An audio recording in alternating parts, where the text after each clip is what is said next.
La prochaine session s'appelle Community Programs and Initiatives to Prevent Violence in Schools.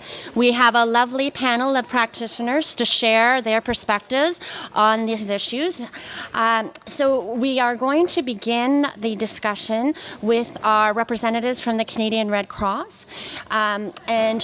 As our participants from Red Cross, one of our youth participants will have to go back to March break camp.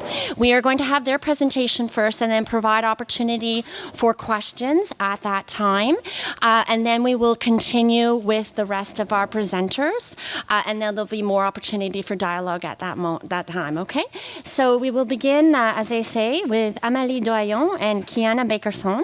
And they, in terms of their biography, Amélie Doyon works for the Violence and Abuse Prevention Program at the Canadian Red Cross. She holds a master's degree in international relations from Laval University and in special interest in child protection, and has worked in violence prevention initiatives in Canada, Haiti, and the Philippines. Kiana Bakerson is youth facilitator for Beyond the Hurt, the bullying prevention program of the Canadian Red Cross, and she will be presenting with Amélie. The floor is yours.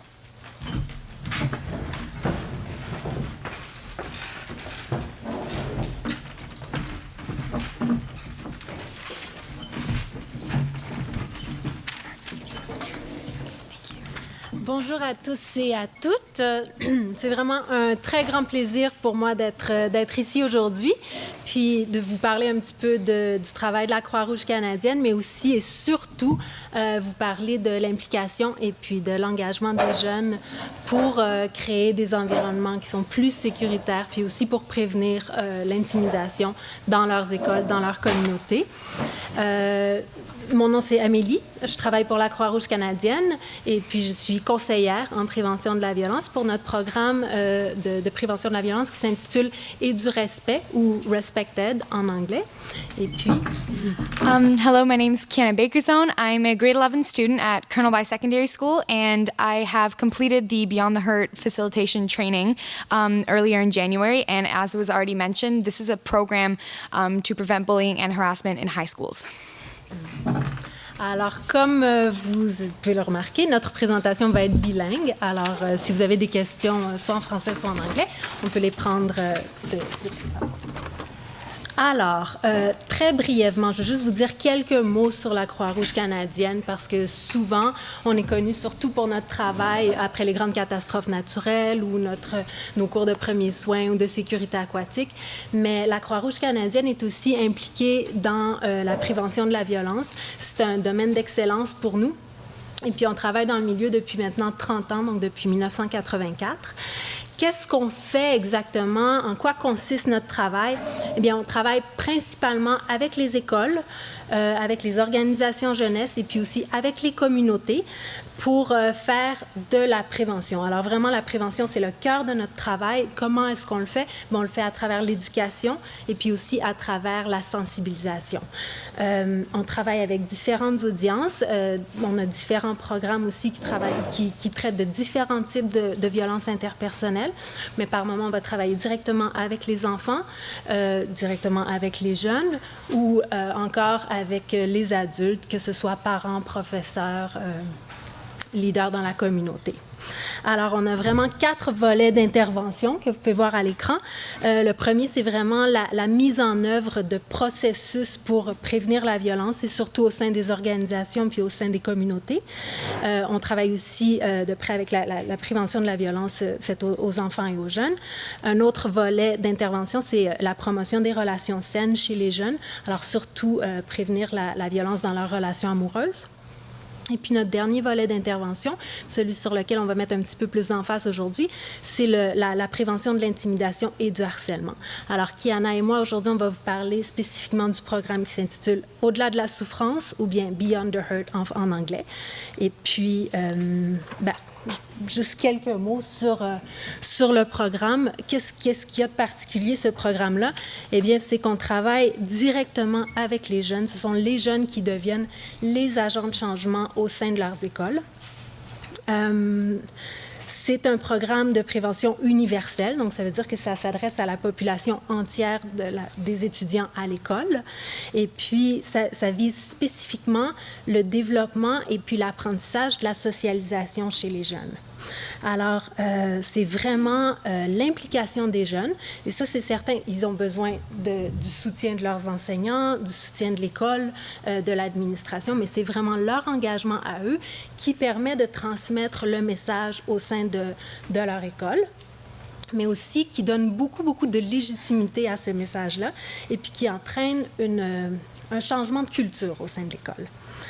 Alors, quand une école décide de mettre en œuvre le programme Au-delà de la souffrance, d'abord, il y a un groupe de jeunes qui est recruté, des jeunes facilitateurs, des jeunes animateurs comme Kiana qui est ici aujourd'hui. Et puis, ces jeunes-là passent à travers une formation de 2 jours. C'est une formation qui développe vraiment le leadership, la communication, mais qui décortique vraiment qu'est-ce que c'est que l'intimidation, qu'est-ce que c'est que le harcèlement, comment est-ce qu'on peut changer les choses et puis comment est-ce qu'on peut répondre à des situations d'intimidation au sein de nos groupes d'amis puis au sein de l'école. Une fois que ces jeunes-là sont formés et puis qu'ils ont reçu leur certificat puis qu'ils deviennent des animateurs, les jeunes s'engagent à donner les formations, les ateliers au sein de leurs écoles. Et puis, alors, ils vont et puis ils donnent des ateliers. Et puis, vraiment, c'est là où le message de tolérance, le message sur la diversité, mais aussi différentes stratégies de réponse peuvent être partagées avec les autres jeunes. Alors, souvent, ils vont travailler avec leurs pairs, mais aussi, ça peut être avec les plus jeunes dans des cycles des années antérieures. Alors vraiment, il y a beaucoup de stratégies qui sont partagées si les jeunes sont témoins d'intimidation, mais aussi s'ils en sont la cible ou si eux-mêmes, ils ont des comportements intimidateurs. Alors, on essaie vraiment de travailler avec chacun avec la dynamique complète de l'intimidation. Et puis, bien, juste aujourd'hui, au Canada, à travers le pays, on a maintenant 3000 jeunes animateurs qui sont dans leurs écoles, dans leur communauté, puis qui partagent cette information-là avec les autres jeunes. Alors, c'est un bel accomplissement pour nous. Puis l'année dernière, on a réussi à former 265 000 jeunes à travers le pays qui ont reçu cette formation-là. Alors, c'est quand même un bel accomplissement pour nous. Mais je ne veux pas vous en parler davantage parce qu'on a ici Kiana qui est avec nous, puis je pense qu'elle peut vous parler vraiment de son expérience puis de comment le programme est implanté au sein de son école. Alors, Kiana, je vais te céder la parole. Thank you. Just to start us off, we've actually got just a couple of interactive statistics. So up here you can see on the side, sorry, the other way. Do you think bullying usually happens in isolation, yes or no? And maybe we could get a couple of hands up for people who think it does. Raise your hand if you think it's a yes. Do you think it usually happens in isolation? Okay. All right. Well, in a study done in Toronto in 2000 on harassment among young students from grade 9 to grade 11, it was shown that 85% of bullying happens in front of an audience. To follow up on that, we have another question. Do you think a bystander can really help stop bullying? And in the same study it was shown that 57% of the time, if a friend steps in a case of bullying, the bullying can stop within 10 seconds. And that is really the core of why we want this program, why we want to show young students that it's all about stopping it, and it's all about stepping in. And this is really crucial to what we're trying to do, and especially for Red Cross and for Beyond the Hurt, because as you can see, if 57% of the time bullying can stop in 10 seconds, and if 85% of the time bullying is done in front of an audience, we should have a lot less bullying happen in Canada among youth. So once again, I'm Kiana Bakerzone. I have had the training for Beyond the Hurt with the youth facilitation, and I just want to start off by saying thank you so much for inviting me here today to come and share my experiences with you. When I was presented with the opportunity at my school to receive this training, I was not only very thrilled to have been considered, but I was also very excited to take part of the program because I knew that this could mean that I could make a difference within my school and within my community. We received a lot of important information, first of all, about bullying and harassment and the prevention of it, but we also received important guidance on how to present this information to the youth in a way that doesn't speak down to them, but in a way that they can also understand that the knowledge that we're trying to give them is important for them to receive. I really believe that through this information and by learning how to present it, I will be able to make a difference both in my school and outside of my school with other people. I am working at a camp right now with young children, and already there are situations where I know that my training has come in handy because I know how to explain to children if some bullying is going on or if name calling is going on, why that's not okay and why it can't happen anymore. And I find that already it's been very helpful. I personally believe that implementing this program in schools will help connect the older and the younger students, and it's a very powerful way to spread that knowledge to the younger students. I wanted to become a youth facilitator, and this was one of the reasons why I joined and why I wanted this training, was because I very much believe that when you give students the right information and when you when you help them understand that their actions have consequences, they will learn and they will recognize that they have the power to use, to act in a positive or a negative way, and that whichever way that they act, it will have effects both on themselves and on the people around them. I also want every single student that I reach out to or that I give information to understand that not only do they have a voice, but that their voice can make a difference, and that their voice also counts. And speaking up and having a voice will give them a confidence and will also help those around them gain a confidence too. And that is also very important. That's why we're trying to do this. The way that our school is trying to implement this program is our main thing is through leadership camps. So when we receive grade 9s into our high school, we have a fall leadership camp where we bring them away for a couple of days and we just kind of integrate them into our school community, and we have some group bonding games, some icebreakers, and we just teach them about some leadership skills that they can learn. And recently we have started another leadership camp in the spring for the 10th graders, and it's a lot more focused on the information that we have actually received through Beyond the Hurt. And we lead workshops about bullying, harassment, power, and labels. And this year, what's really great is that a lot of the students in grade 12 and in grade 11, such as myself, actually have certified training from the Red Cross to be able to give them more in-depth knowledge and more in-depth information about these 4 topics. So we really believe that this year in our leadership camp, we're going to be able to reach out to the 10th graders and also help them get interested in wanting to become youth facilitators next year. What we also do is go to our feeder schools and we present this information to the youth facilitators and myself so that they know that when they're coming to our school next year, they will be welcomed into a safe community and a place where they count as a student. In the end, just to finish up, I'm very thankful for the program and for the training that I've received because I know that I can make a difference, and I know that the other youth facilitators can too, and that any Canadian students that are reached through this program will also feel the effect from it. Thank you.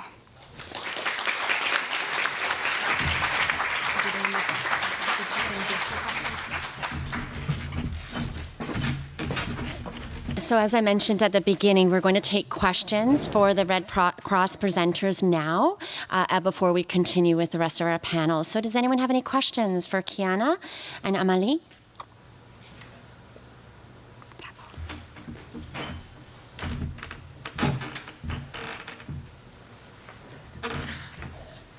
Oui, bonjour. Ce que je me demandais, c'est si dans le programme qui a été mis sur pied par la Croix-Rouge, on a tenté de faire des gens qui faisaient de l'intimidation eux-mêmes des facilitateurs auprès des jeunes. Est-ce que l'expérience a été tentée de mettre ces gens-là en charge d'informer les autres? Si oui, qu'est-ce que ça a donné comme résultat? Puis sinon, pourquoi c'était peut-être pas une bonne avenue à choisir? C'est intéressant parce qu'en effet, quand les écoles recrutent pour leurs jeunes animateurs, pour savoir qui va faire partie de cette équipe-là, ça a déjà été une stratégie qui a été utilisée dans certaines écoles, d'aller directement vers des jeunes qui avaient des comportements intimidateurs, puis de voir si ils pouvaient changer, puis après ça, apporter du changement au sein de leurs écoles.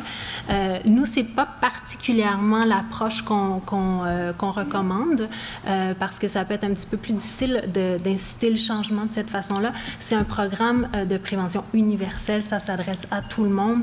Et puis, l'idée, c'est vraiment de changer la culture. Si un jeune a déjà eu un passé d'intimidateur, ça peut rendre le processus un petit peu plus difficile. Par contre, ça a déjà été tenté, puis je pense que ça a fonctionné dans certains endroits. Mais nous, c'est pas nécessairement l'approche qu'on recommande. Habituellement, c'est plus des jeunes qui ont déjà des capacités de leadership, puis on les aide à développer ces capacités-là. C'est vraiment l'idée d'inciter le changement au sein de l'école. Merci. Bienvenue. Yeah, first of all, thank you. Excellent presentation. A question for Kiana. What was your biggest surprise in taking part in this program? I think the biggest surprise that I had was actually with the statistics that we showed. I know that there were a lot more, but really, although you're aware that obviously in every school there's bullying and in every school there are issues within the students, I think what really hit me and also the other youth facilitators was the gravity of it, especially in our school, and also just like the statistics. I mean, I was completely baffled by them. I had no idea that it was that bad, I guess. I think definitely that was the key of it, and also we were taught also, like, we were given a bit of information about our school, and although this is a great program for your community, we're focusing a lot on our school. Obviously, like, we've all been equipped with that, and I think definitely, like, I always assumed that my school was very welcoming and it was a very safe community, but I think I was very surprised with how much our school needed it too. Hi, my name is Zach. I actually went to the same high school as Kiana did. So my first one is I just want to know a little bit more about the program. So my first question would be, how exactly do you guys go around learning about how to create safe spaces? Do you talk about issues like sexism and homophobia and how those issues perpetuate states in which some students aren't able to reach their full capacity? And then my second point would be talking about, like, the idea of the leadership camp. And I never attended leadership camp, but I think that what leadership camps do is they reach to a certain demographic and give them skills above other students. And you might be able to correct me on this, but I don't see how that is taking a approach that is helping the vulnerable students and not being as vulnerable as they were before. Because I know that especially most leadership camps are an application process, and so it's very rarely that the students who are really in need of these leadership skills get the skills they need to actually go out and be strong and successful individuals. So could either of you speak to that? I mean, obviously we can't force any students to take a part of the leadership programs. Like, we can't do that. But I know that what's happening a lot of the time is that, especially for this year, because this year, like, our 10th grade leadership camp, it's actually going to be quite different. And I know that a couple of people have actually been recommended for it. And like, we've let teachers know, and we actually have now, like, a little network of teachers this year that are taking all part of this. But I think another big thing of the leadership camp is that another goal of it is to prepare some of the 10th graders to be youth facilitators when the 12th graders from this year leave. That's one of the big goals of it, and also what we're trying to do at the end is get the 10th graders' input on what changes can be made in the school. And you do bring up a very relevant point. I mean, obviously we can't take all of the 10th graders, and a lot of the time we can't know if someone is in need of this training if they won't tell us, and if they won't, like, we can't identify it in them a lot of the time. So yes, there are a couple of flaws in the program, but obviously this program is very new to Colonel By. We just got the training in January, but we're hoping that as the year goes on and as we get more people involved in it, that we'll be able to take more steps. But obviously this is our first step really with the program, is we're just trying to get some 10th graders involved in this, and we're hoping that some of the students that we have recommended for the leadership camp do decide to join. Je voudrais juste ajouter que je pense qu'il n'y a pas juste une façon aussi de faire changer la culture d'une école. Puis je pense que le programme répond à une facette, mais qu'il y a plein d'autres acteurs qui doivent s'impliquer. Puis c'est certain que c'est pas la seule approche, mais que quand tout le monde participe, c'est là où vraiment la différence peut être faite. Est-ce que tu voulais juste parler? Did you just want to talk about the content of the program? Oh, yeah. Just a tiny bit? Sorry, I was going to add on that. When we were trained, we were given a lot of information about how to present and how to reach across to these students. In terms of like more specific things, we were given information about like our 4 main subtopics that I talked about, like bullying, harassment, power, and labels. And within that, obviously, like things about where the discrimination comes from, kind of like things about like sexual orientation or race or disability or things like that.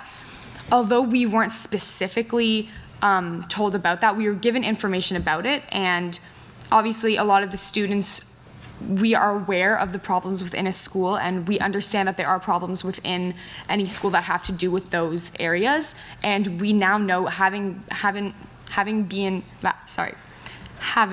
been given the information on how to present, we now know that we can tie it into the more specific things, like if there are some issues with homosexuality in the school or something, or if we have like discrimination against that. However, since it was 2 days of training, we weren't specifically given like how to deal with this. Here are the steps. It was more of, this is the information that you are going to teach, and then obviously we tie it into personal knowledge that we have, and also the need for it in the school.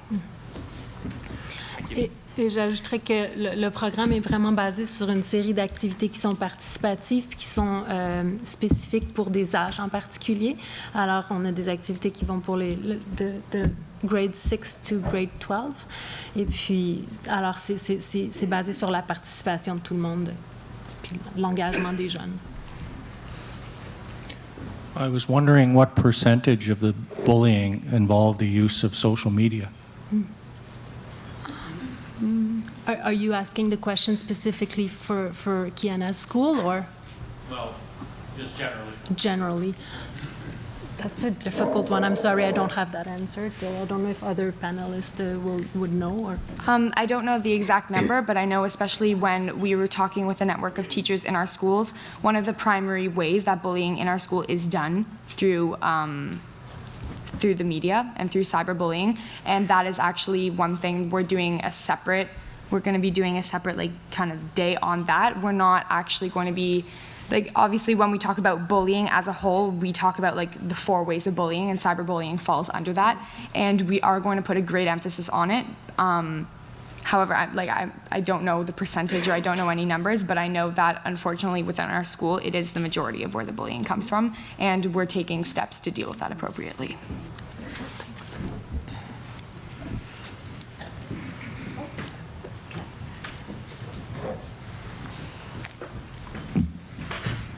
Alors, permettez-moi de vous féliciter. Je suis enchantée de l'entraide par les pairs qui est à la base de votre programme. J'aurais une petite question, parce que j'ai travaillé beaucoup sur les questions des élèves en difficulté de comportement qui agissaient comme des pères aidants.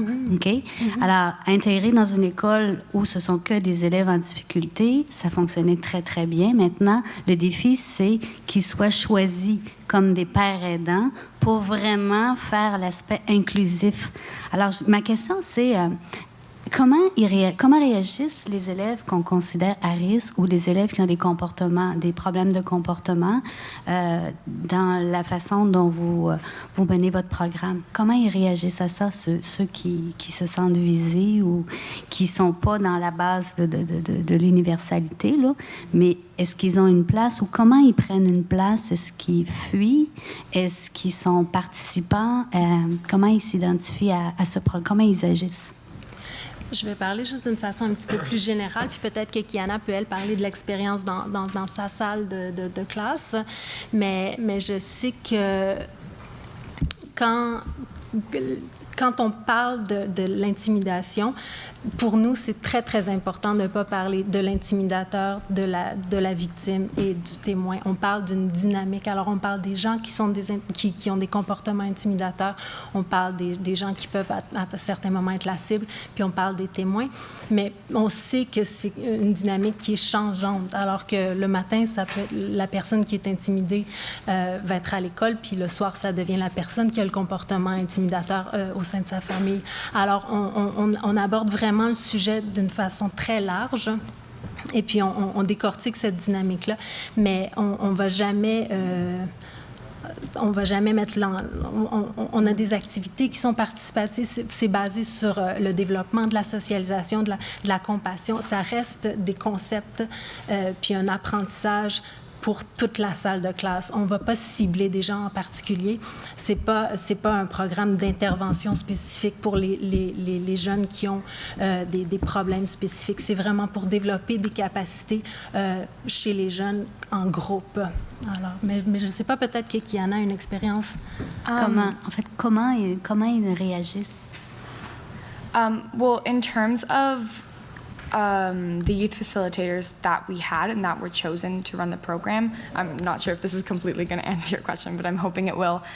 We had 12 students, and although we didn't have any students, because as Emily said, it's not really like, we're not trying to find the students that maybe have some difficulties or that have maybe been identified as aggressors and then try to intervene on it. That's not really, I think, the direction that the program is going with. However, we do have a couple of youth facilitators that have been that have identified as the targets in many of the cases. So unfortunately, I can't really say if we've had any people that have been talked about as aggressors, because that's also something that I don't think the teachers would have shared with all of us.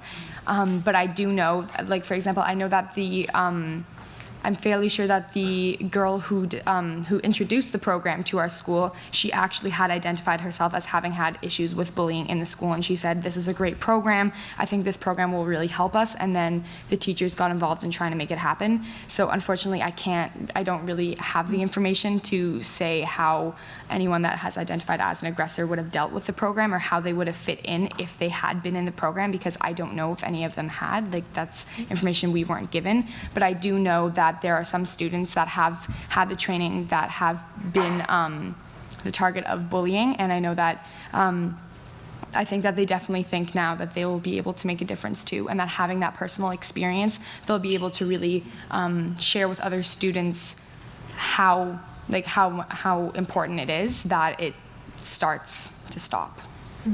Thank you very much. Merci. I think there's no more questions, so we want to thank you very much, Kiana, for your wonderful presentation today, and Emily as well. But we have to say goodbye to Kiana now, so we wish you a good rest of the March break. Thank you. And thank you for your contribution.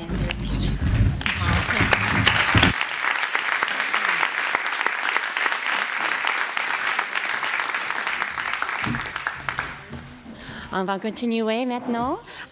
We have next Laura Butler from Equitas, who is responsible for the Play It Fair program across Canada. Before joining Equitas in 2006, she worked with various non-governmental organizations in El Salvador, Guatemala, China, Switzerland, and the UK, focusing on rural economic development. She has education, 2 degrees in development economics and development management from the London School of Economics. The floor is yours. Clicker going. Hi, good morning, everyone. Thank you for having me here. Thank you, Tara, Mona, Lynn, all of the volunteers in the university for hosting us today. As many of my esteemed colleagues have said, this is a great opportunity for us to learn from each other, and I hear a lot of common language being used, and I think there's really a consensus amongst us around what are some of the key issues involved in these in factors around bullying and intimidation. I've heard words like compassion, inclusion, responsibility, strengthening relationships being spoken about by many different perspectives. And I think these opportunities are a way for us to discover how we can bring ourselves together and become complementary. So each of our efforts become reinforcing to the others, as opposed to competitive, which is, the reality, especially in terms of programs such as ours. And how do we bring these actors together to see them as tools that can bring complementary tools to bring us all to the point that we're all heading together.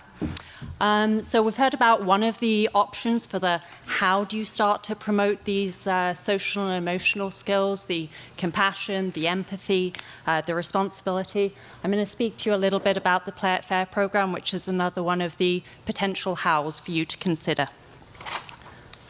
Yes, okay, great. So I am from Equitas. We're the International Centre for Human Rights Education. We focus in on human rights education for social change as opposed to advocacy. And we also work always with the participatory educational approach. So really starting from the experience of the participant, in this case, the children and youth themselves. Yes, all right, very good. So the Play It Fair program. The idea behind the program is to promote human rights, anti-discrimination, and peaceful conflict resolution within existing programs, and that's the key component. When you speak to people about these different kind of programs and tools, there's not a lack of goodwill, there's not a lack of understanding of the need for it, but there is an already very surchargé, a very overloaded workplate for many of the people, the teachers, the youth workers, and to see anything as an add-on task is really tough. So it's got to be something that is integrated and works to support existing programming. So Play It Fair started in summer camps. We're now in after-school programs and moving into the classrooms as well. The approach is to promote positive values and those social and emotional skills that help build these healthy relationships, such as inclusion, respect, and cooperation. And the way that we do this is through fun and interactive games and activities. And the idea is that by building these and strengthening these healthy relationships, you can create positive environments and start to prevent and deal with issues such as bullying, exclusion, discrimination, and so on. The Play It Fair program is targeted at children 6 to 12, but it's pretty flexible. I do these activities with adults all the time. They're pretty fun. And if you ever want to see them, you'll see our website and our YouTube channel will be up at the end of the presentation. Please feel free to go take a look. Let's see. We started off working with the City of Montreal, and as I said, we started in summer camps, and we were working directly with the camp counsellors, so people such as our colleague here who's just left, summer camp counsellors, winter break camp counsellors, and through their experience of using the tools, some of them now moved into being teachers and started to bring it into their classrooms kind of from the ground up. We are currently working with over 470 partners across Canada. We're in 31 different communities, and each year we train about 5,000 staff, and we reach about 100,000 children every year through our programs. Internationally, we've taken the program into refugee camps in Haiti, we've taken it into educational ministries in Indonesia, and the toolkit materials are freely available on our website. Go ahead, download them, take a peek. They're on our website in English and French, but we can also provide them to you in Espanol, Arabic, and Bahasa Indonesian. So, what is the Play It Fair toolkit? Ta-da! I'll leave a copy of it and some information on the side. Feel free to take a look at it during the lunch break or what have you. So there are some different components of the Play It Fair program. There's the toolkit, which has the interactive games that are designed to reinforce 7 values that are based on the Human Rights Declaration. The toolkit is designed to be used by the staff working with the children, although we have seen many leadership program kids taking it on and using the activities with younger children themselves. One of the key components of it is training. So we offer all of the frontline workers training to use the materials. And that's really important, particularly around a group discussion component of these activities, which I'll speak to in a couple of slides' time. And another key factor is the support for partners during implementation. I've been into school offices. I've seen a dozen binders sitting on shelves looking really kind of sad and dusty. You know, they've come in, they've had their training, they got their binder, and then it kind of falls apart. So one of the things that we've seen is really key is that building that long-term relationship with our partners, supporting them, providing them with additional tools that they've come to us and said, well, you know, I love your binder, but if I'm using it in the playground, I'd really like something smaller that I can just have in my back pocket. We made a pocket toolkit. We also do monitoring and evaluation. We collect results and the stats. Of course, that's always important for buy-in. One of our partners in Montreal North, which is a pretty tough neighborhood, saw the book of incidents where they record all discipline incidents. It went down by half within the first 3 months of using the program. So things like that are important, and we evaluate regularly. We also have Play at Fair Days, which are opportunities to share what is happening within the schools, within the summer camps, with the parents and the wider community, and even start to give the parents a chance to experience some of these activities and learn about how you can use this group discussion approach to speak with your kids about things that are worrying them, about incidents that have happened. Okay. One of the other things I wanted just to say about the toolkit itself is that when we did the needs assessment, it had to be an easy-to-use tool. Teachers, summer camp counselors, they don't have time, they don't have the resources, they don't have the materials to spend a lot of time preparing these activities ahead of time. It becomes an additional task. So these activities are really designed to be low preparation, low material, something that you can really pick up and run with. There are some extra reference sheets which give background information on rights and practical tips on how to use the program, but it's really designed to be easy to use. And if you do take a flick through, you'll see it's all kinds of color-coded and indexes of which games should I use to address issues of exclusion in my group, to address issues of discrimination. Please take a peep. Okay, so Play at Fair in schools. I'm good, okay.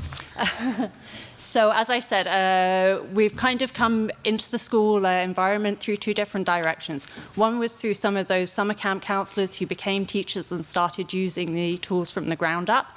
And then the other direction has come through being approached by school boards themselves. Bill 56 was introduced in Quebec in 2012, and that requires all the school boards to have an anti-bullying policy in place. And what we see is that there's a lot of goodwill in schools. Everyone wants to solve this problem.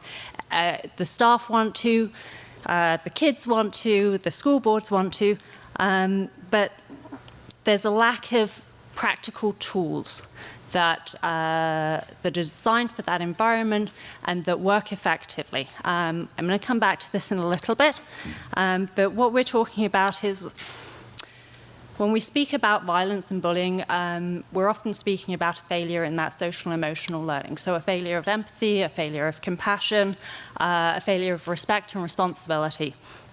And a lot of these policies that have been put in place through Bill 56, and indeed a lot of the school mission statements, talk about promoting respect and responsibility and cooperation as the means to tackle these issues. The problem really comes with the how. Okay, so I have this goodwill. I know that promoting social and emotional learning and these positive values is the right route to go, but when it comes to like standing in front of a group of kids, what do I actually do? So this is our suggestion for one possible response. It's a way of trying to capture this goodwill amongst staff and this need, and really capture it and turn it into positive change. There are a lot of rights-based materials available for school. They tend to be more focused on knowledge acquisition, and the tools that are anti-bullying don't tend to have a very strong rights basis. So this is where we hope to have brought two of these things together. The toolkit. 81 games, reference sheets, and when I'm speaking to people for the first time who are interested in the program, the first thing that catches their attention is, okay, it's a programming resource. There are activities. There are new suggestions of games that I can do with the kids in my program. That's the first thing that catches their interest. Okay, there's something in it for me, more resources, awesome. As they start using it, go through the training, start to explore it a little bit more, they start to see its potential as an intervention and also a prevention tool. So when you're having an issue with bullying, for example, I'll go to my index, I'll look through, here's my age range, here's my problem. Okay, here are 5 or 6 games that have been suggested to deal with bullying. Okay, I'm going to use it as an intervention tool. I'm going to use it as a way to tackle this bullying.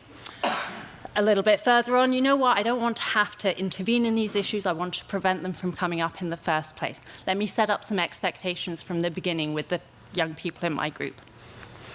And of course, if you want to keep staff engaged in it, it has to be effective. They have to be able to see results. And there's stats in my handouts, which you can see, that really show how staff say, okay, it's helping me do my job, it's making my job easier.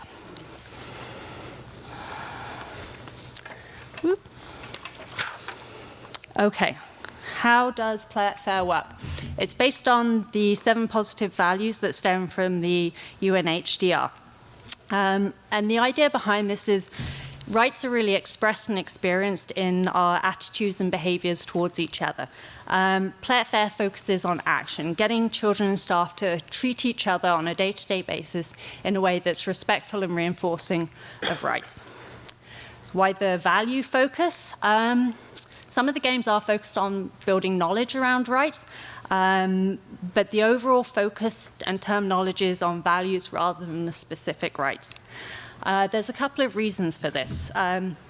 If you go to your average teacher, lunchtime monitor, camp counselor staff and say, I've got a program about rights for you, it can be a little intimidating. There's a perception out there sometimes that telling children about their rights is setting yourself up for trouble. There's a lack of understanding that with rights come responsibility, so that's a really key thing to share right away. The value language is less intimidating. They're concepts that are easily digestible, that kids understand, that staff understand easily. And it works in a way where the activities are designed to reinforce rights within themselves. So what do I mean by that? Okay. I'll come back. It's the group discussion. So let's just take a look at one of the activities. And I'm happy I chose this one. It's one of the ones that we have. It's called The Witness. It's basically a variation on tag, where working in teams of 3, children will take on the role of either the bully, the target, or the witness. And they'll switch roles, and the bully is trying to tag the witness, tag the target, and the witness will play a different role each time, either helping the bully, helping the target, or doing nothing. And the kids will switch around these roles throughout the game. The purpose of this game-based approach is that it provides a neutral shared experience that the children live together and then can then use to open up a discussion in a kind of safe, non-finger-wagging, non-accusatory way that's going to give people something neutral to speak about first. And the way that they speak about it is through this group discussion. And you'll see on the second part of it, it's, if you can read it, it says feel, think, act. So this is the core of our group discussion. Whoop. Okay, so First of all, the kids will play this game, this neutral shared experience. Then the part where the critical learning takes place, where you really start to see change, is in this group discussion. And what that does is it encourages some of those transversal skills, such as critical thinking, self-analysis, cooperative problem solving, and so on. First, you ask the kids a couple of questions. How did they feel about the game? Did they like it? What did they like? What could they do differently next time? You're already telling the children, your opinion's important to me. I want to hear it. Tell me what you think. Making links between what they experience, the values, and their day-to-day behaviors. So, have you ever been bullied? Have you ever been a bully? And then moving towards action. Okay, well, we experienced this game about bullying. What could we do? And you give the children a chance to identify their own solutions, which increases their ownership and their responsibility. It builds those critical thinking and analysis skills for them. And it also encourages them to come up with their own solutions, but also practice them. So you might not do it perfectly, but practice what you might do if you see bullying happening. Try it out in this safe environment, see what might happen. The group discussion is also used by staff as kind of a standalone way to deal with the discipline issue, turn something that has happened that's negative into a positive learning experience. Okay, let me roll along. Just roll along. Okay, so I won't bang on about the results too much. I'll just pull out a couple that are really exciting. For the staff, I think it's changed their relationship to the kids. We talked about the importance of power relationships. This is a way for the staff to say, okay, you guys come up with the solution. What do you think? Tell me what you think about the games. What do you like? So really starting to give that power back to the children in a really practical way. And in terms of changes in the participating organizations, we're seeing that there's a much better emphasis on rights and that kind of focus. And I think this is my last slide. So in terms of the takeaways from this, what's important that makes it work is it's easy to use. It's a complementary tool, not an additional tool. The activities are flexible, it's budget friendly, it's freely available, you can photocopy it away, and we have a lot of sort of ongoing support. One thing I would recommend to anyone else who's thinking about introducing these kind of practical programs is really look at the mission statement and the value of the organizations that you're working with and help them make a direct link between their mission statement and the program that you're promoting, because then it becomes something that is seen as part of their remit as opposed to something that's coming from the outside. Thank you very much. I'm excited to hear from the next of you. Thank you. Je vous remercie, Laura. Fantastique. Prochainement, on a David McFall, who is an elementary school principal in Gatineau, Quebec. And for the past 20 years, he's been working as a high school teacher, vice principal, and elementary principal with the Western Quebec School Board. In recent years, he's been studying with Dr. Gordon Neufeld in the developmental science of maturation and attachment. David will present a successful and unique approach to building a safe and healthy school with a particular focus on building positive student-teacher relationships, finding individual success and well-being, and facilitating a caring and respectful school ethos. The floor is yours. Thank you very much. Thank you, Mona, for the invitation to this wonderful conference. This is quite exciting to get to listen to other perspectives on this very important topic of bullying and violence in society and violence in schools. So hopefully I can bring a perspective from the school, from Quebec, but from a Canadian school's perspective, and hopefully add to the discussion that is already going on today. So reframing violence prevention in schools, attaching to the unattached. Traditionally, schools have had a perspective on education. Children come to school, teachers teach, students learn, everybody is happy. Not quite the same anymore. Society has changed a little bit. Kids are coming to school, but not all kids are learning. kids are getting stuck, emotionally stuck, and as a result, there's spiraling bad behavior that is taking place within schools. And as, I forgot your name. Tara? Laura, sorry. As Laura was saying, this is a perfect segue, a perfect follow-on to Laura, because Laura works in Montreal, and she talked about Bill 56. So working in the province of Quebec, in 2012, the National Assembly came up with some legislation, a law 56, that basically told schools you must implement and mandate an act to prevent and stop bullying and violence in schools. Anytime you add new legislation and new requirement for an organization for schools, it can be embraced, it can be received differently. And I've had the fortune to sit on committees in Montreal with fellow administrators, fellow principals, and I've had some principals just basically refute the law and say this is just extra work, this is unnecessary, and it's almost shameful to hear some of the opinions that I did hear. Thankfully, in my school board in the Western Quebec, it's completely different.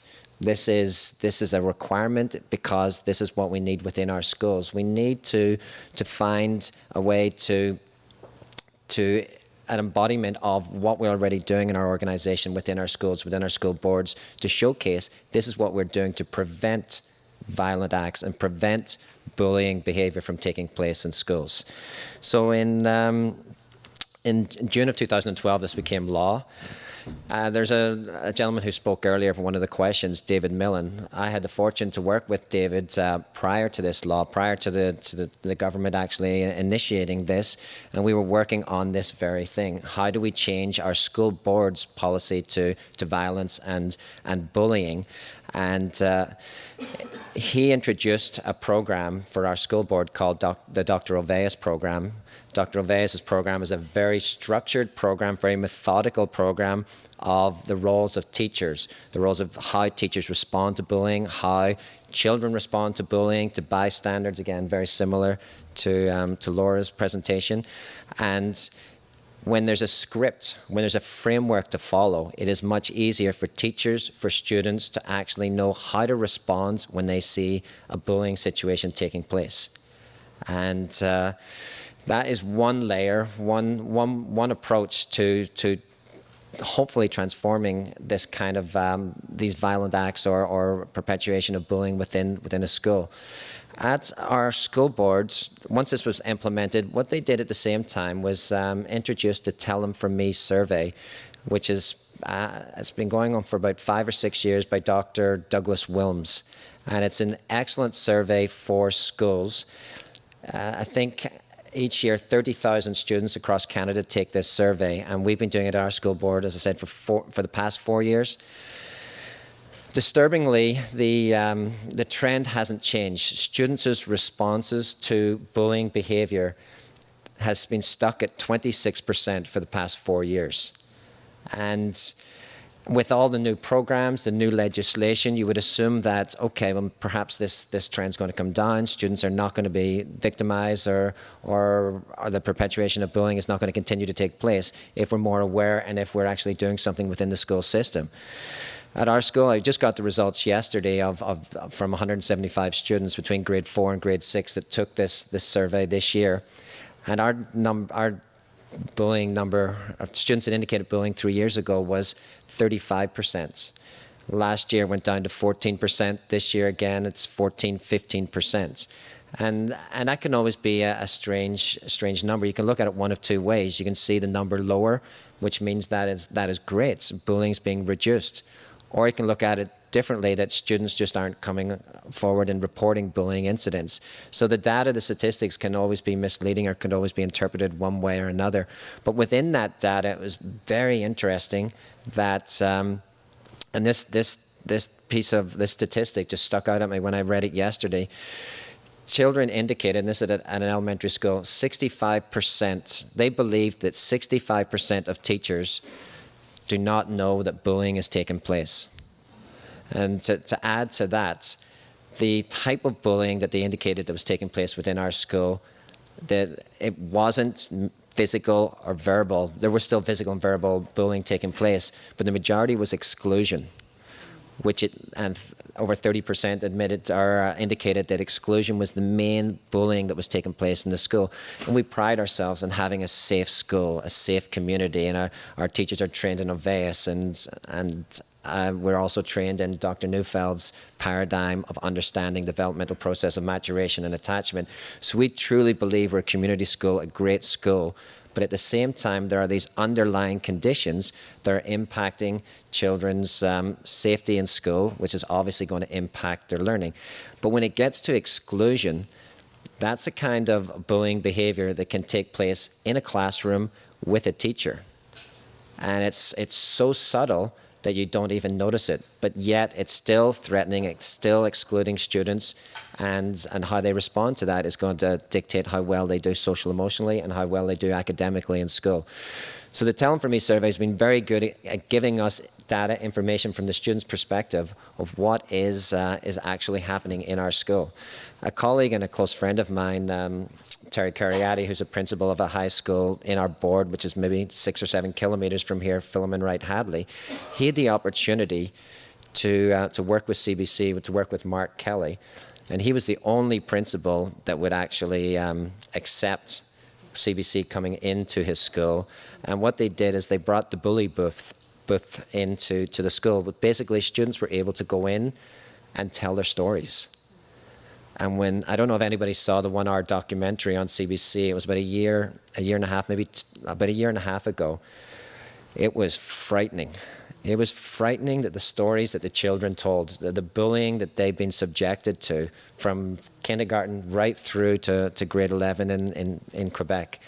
And he was a principal, a proud principal, thought he had a great school, thought the bullying wasn't relevant or prevalent within his school. And once he heard these stories and his attitude, his complete philosophy of organizing a school, it drastically changed. And he was very courageous to put yourself on national television, to open your school up to criticism, to potentially having your reputation damned as a school because it's rampant with bullying. But what that did show is this behavior is everywhere. These power imbalances, it's relational. And the more we try to look at the data and say, well, we've got 14% only being bullied, that's really good relative to the national average, you're kidding yourself. And schools have to completely transform how they look at the organization of the school, the relationships within the school. And this is where Dr. Neufeld's paradigm is very, very powerful. That complements Dr. Oveus's prescriptive program of how to deal with bullying behavior. Sorry, just getting... So when you implement a bullying prevention plan, it's mandated by the government and by the school boards. Everybody has to do this. But the existing culture within an organization, within a school, will dictate the relative success of the implementation process. And this only happened 2 years ago, and I've heard from schools and principals from the Western Quebec School Board and from Montreal and Quebec City of how the process has been going. Again, there's varying degrees of success and failure. It's all to do with the culture of the school, the prevailing culture, the attitudes, the relationships, how it's organized, and the consultation process with parents and students in preparing the plan. At our school, we have focused on a very child-centered, child-based culture to make sure the school is organized for the children and not necessarily for the teachers or even for the parents. It's a child-based culture. And so there is a definite focus on relationship building. And we've heard the same theme throughout the day of relationships and attachments. But how you organize your school is very, very important. And I've been in schools, and I wasn't enlightened enough several years ago, especially when I started at an elementary school, which is a big change. If you ever go from a high school vice principal to being an elementary school principal, there are two different worlds, and the elementary is much more intimidating when you have a band of 4-year-olds coming your way as opposed to a marauding group of teenagers. The 4-year-olds at first, when you're not sure of them, are quite intimidating. But how you organize your school, if you just think quite simply about unstructured time at school and recess, And at our school, we have 430 students. And what happened when I started there, it was just like every other school. The bell goes, that's it. All the students go outside. Teachers basically lock the doors. That's it. You're on your own. Lord of the Flies. Hope nobody gets hurt. A few supervisors standing around having a cup of coffee, watching to make sure maybe nobody's really getting hurt, but truly not actively supervising, participating with students, engaging with them to make sure everybody's doing well. Lo and behold, every single day for about the first 3 months, out of a lineup of 10, 15, 20 students, little guys as well, that had been getting in trouble, that had been hitting, that had been aggressive, there's been frustration. Children that simply couldn't handle the unstructured time. And this was due to maturation, to frustration that manifested in aggression. And without understanding that if you do the same thing every day, you send them out, you close the door, you don't let anybody back in until it's over, you're going to get the same results. So eventually, after about 3 or 4 months, I caught on to this. So I was a bit of a slow learner, but I did catch on. And thanks to the Dr. Gordon Neufeld and his theoretical framework of understanding how to organize schools, how to understand the maturation process, the maturation levels, completely changed the way you look at setting up a school. And instead of just sending 430 students out, you know the kids in your school, you know the kids that are stuck in their maturation, that have relationship problems, that have attachment problems.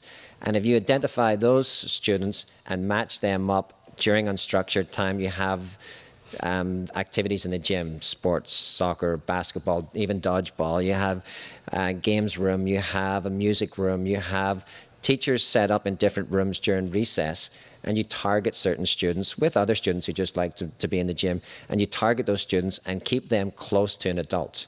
So not only are you building the attachment with occurring adults, but you're also putting them in a safer environment that they are not going to be bullies or they are not going to be victimized themselves.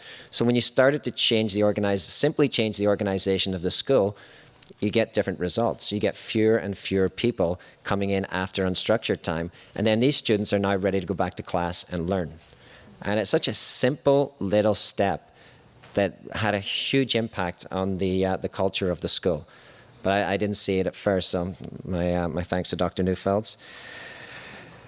Is there a process in place for students to actually report bullying incidents? Is there a trusting process?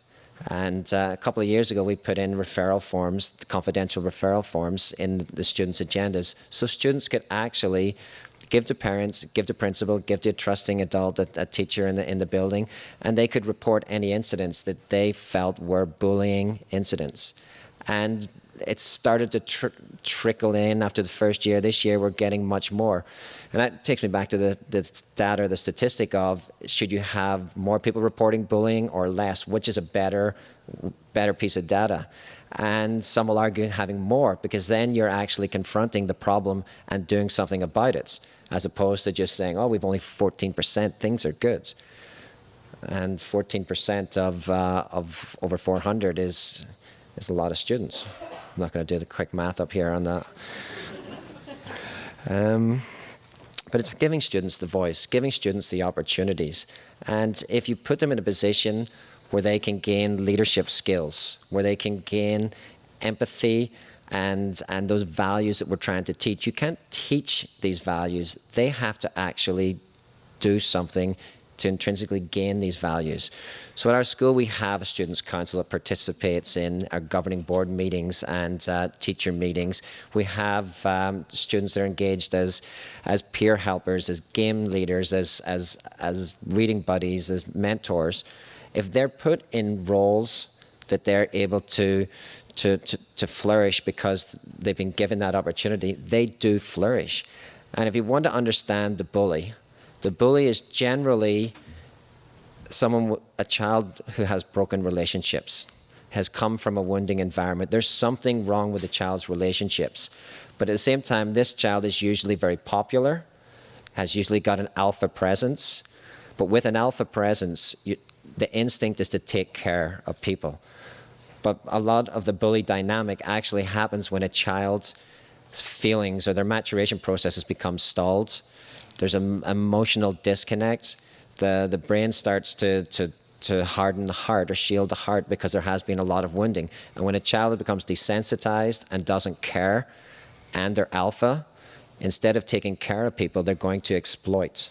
They're going to take advantage of the weakest and the most vulnerable, and that's where that bullying dynamic plays out. So by teaching teachers, teaching students, teaching parents, it again helps to change the landscape, change the culture, that people are aware of why bullying is occurring. What can we do about it? How can we reorganize the school? How can we give caretaking roles to pupils, to students that might otherwise take advantage of people? So putting people in good positions with caring adults very close by is the key to helping transform this dynamic, this bullying endemic that is existing within the schools, within society. Sorry, I'm not even on the right page. And understanding the developmental process. This is where Dr. Gordon Neufeld comes in to really helping schools understand students. When you see a student who's 10 or 11, and we've all done it, up until a few years ago, I said these things, sadly, quite often. I would say, act your age, grow up, you're just looking for attention. When you say any of those things, you're basically looking at a child who's stalled in the maturation process. Something's gone wrong with their adaptive processing. Something's gone wrong with their integrative functioning, their cognitive dissonance. They're not able to have inner conflict and do or see two things at one time. But something is wrong with the maturation. And by being able to understand maturation, you can see a child that's 8, but actually understand in maturity years, they might be 5 or they might be 6. And by doing that, by knowing that, you look at the child differently. Instead of getting frustrated at the child, you look at the deficits, the emotional deficits, the maturity deficits, and you support them. And you continue to support them. And you help with the deepening of the attachment to build the trust, to build the relationship, to give that child an anchor that they may not have. If you just see a child's frustration that manifests in aggression, that takes them to the principal's office, that results in some kind of separation, detention, suspension, expulsion, you're just perpetuating this problem. If you want to try to correct the problem, you have to understand the deficits, look at the maturity, look at their attachment, who are they anchored to, what activities are they doing within the school, and make sure they're assigned to some activity. And we went from having one activity in the school to having something 32, 33, from a newspaper to a choir to a music group. But the one activity for the most troubled kids is drumming. And we have got a drum, and not just the big drums where they're playing drums, but the samba kind of drums. And when that rhythmic beat, and to be able to take out frustration, children are transformed into a different state when they're able to do something as simple as being allowed to drum during recess, as opposed to going outside and channeling their energies or their frustration in a much different way.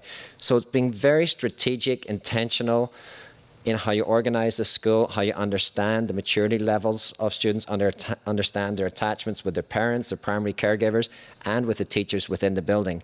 And if you can do this in a very strategic way, you can help change, again, the landscape and the culture, but you get to know your kids better. And you get to appreciate it from their context, from the child's point of view. And I've seen far too often in a school it coming from the teacher's point of view, the teacher's frustration, the teacher escalating the frustration because they're clearly frustrated themselves. So you have to go deeper, you have to be more scientific in understanding children and the developmental process of maturation. And you'll see kids at high school at 14, 15, 16 are still at that first stage of maturation. They still don't have that cognitive dissonance. They still don't have the inner conflict. I want to get good marks. But they don't realize they have to study. There are two things going on at once there. I'm frustrated. I want to hit this person, so they hit them. They don't realize they're going to get in trouble. So it's a developmental process. And by understanding it from a scientific perspective, I think teachers are going to be in a much better place to help the more vulnerable and to help those who are involved in this bullying dynamic, not by their own choice, but their environment and their emotional maturity and their emotional stuckness. Sorry, I must be running out of time. 1 minute. Okay. And basically, how you can change a school is attaching to the unattached, being conscious of the unattached, making sure because we are creatures of attachment, we will attach to something. Ideally, our primary caregivers are parents, if not the key teachers, but kids will attach to technology. Kids will defensively attach to something, to peers. And if the greatest attachment in a kid's life is the peer, they're headed for trouble, because peers are not meant to look after peers. Caring adults are meant to look after children. And so our world has got a little bit upside down, especially at the high school level, where kids are following kids and they don't have those key anchors within their life. So we've got to get the anchors back in the lives of kids. And I'm not even going to get to near the end, but I'll just skip to the conclusion. So learning and good behavior will only take place within the context of a relationship with a caring adult. Both learning and good behavior. You can't teach someone to behave. You can't even teach someone to learn. It's only within that context of the relationship, in the context of a trusting relationship with a caring adult. And when the teachers look at it from that perspective, it changes how they see a child. And once a child wants to do well for a teacher, wants to do well for parents, wants to do well for an uncle, to a significant person in their life, their behavior will change. It's only when there's accountability, a relationship, will behavior change. You cannot teach it. You cannot tell a child to respect another child and think that's going to be it. There has to be, it's relational and it's within that context. So I could have gone on all day, but I won't. I appreciate it. It's a long conference. Thank you very much for letting me speak today.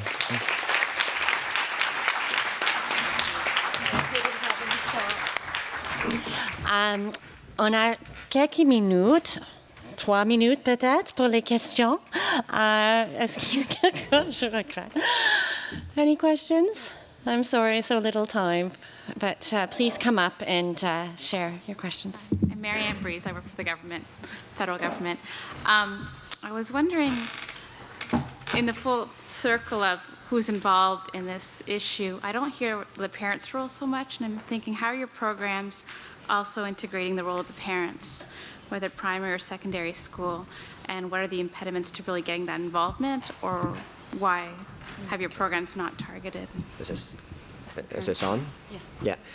It's a very good question, and the parents play such a huge role, and parents have to be seen from the school system, have to be seen as our partners, and there has to be an invitation for parents to be in the school, to be part of the process, to engage in the school life, and we take it to an extreme within our school board, that if you're only reliant on the parents coming in for the 7-minute parent-teacher interview, your opportunity for actually getting to know the child and to building that relationship and going deeper and making any kind of significant changes is limited or not existent at all. So the things you do, the family gatherings at night, the meals, we do sports in the night, on the weekends, we actually have parents' sports, parent soccer, to bring the parents into the school. And the conversations that you can have with parents when you're standing playing a sport or eating dinner together are much different than having a 7-minute interview. You have to be conscious and aware that the parents play such a vital role, and the ones that you really need to speak to are the most difficult to get into the school. So you have to be creative. We have our soccer night, we have our music nights, we have different carnival nights. Just get them in. And if you can get to the parents, then you can make a change on the child. And we've had a couple of very badly behaved children, and the minute we started playing soccer with the parents, and they came to watch, and they see the parents playing with their principal and their teachers and other parents, it just changed the whole relationship. There hasn't been a problem with the child since that moment. So it's just building the relationships, and you have to be so creative. How do you do that? And if you have got the hands off, no, we're the school, leave us alone, you're dead. Your school will be toxic, the culture will be toxic, and the atmosphere for bullying will be rampant. So the parents play a big role.